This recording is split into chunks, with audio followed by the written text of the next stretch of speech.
How long does a steroid shot in your knee actually last? Here's the honest answer. It could be a day, a week, a month, or several months. That range isn't me being cagey, it's the real spread I see in clinic. Cortisone is a genuinely useful tool for knee arthritis. In my practice, it helps as many as 9 out of 10 patients. The catch is the duration. There's no fixed number of weeks. Some people feel dramatically better for a day.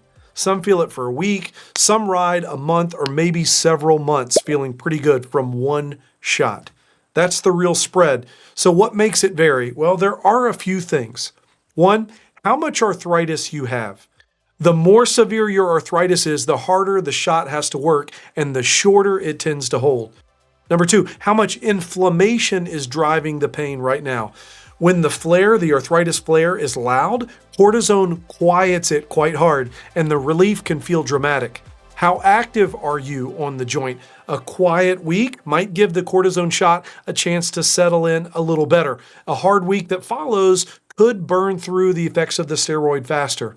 And finally, individual biology plays a role. 2 patients with identical x-rays can respond very differently. Same shot, same joint on paper, very different outcome. That's not you being difficult, that's just how it works. I can't predict which of my patients get better for a day and which ones will get better for 6 months. Nobody can. Here's a practical piece. The next shot isn't on the calendar, it's up to your pain. If you got 3 good months out of the last injection and the pain's back, come back. We'll talk about it. Maybe it's time for another one. If you got a week and you're back next Tuesday, that's telling us something too. It's telling us that this tool is running out of runway and the plan needs to widen. So here's the piece you need to know about using this shot well. Cortisone is a real tool, but it's not a free tool. Too much steroid in the joint too often has a cost.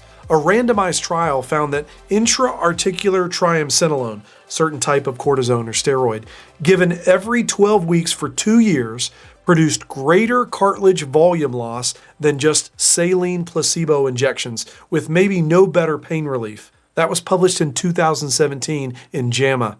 That's why we don't hand out these endlessly. A common, sensible routine may include up to 3 cortisone injections per year in that same joint. For most people, that's probably safe and useful. Here's the part that bothers me though. Cortisone shouldn't be your treatment plan. It should be one tool inside of a much bigger plan. If a clinic is running you through a steroid shot every 8 weeks forever, that's not a plan. That's a shot on a subscription. So what do you do when the shots stop working? Well, you go up the ladder. There are other injections that behave differently. The gel injections or hyaluronic acid can help a lot of people. PRP can help some. Every one of these injections has real evidence behind them, but also real limits. And there's a point where injections stop protecting the life you want to live. And that's a totally different conversation, one about surgery. The companion article to this video walks you through the full injection ladder, evidence graded and no marketing. The link's in the description. Thanks for watching.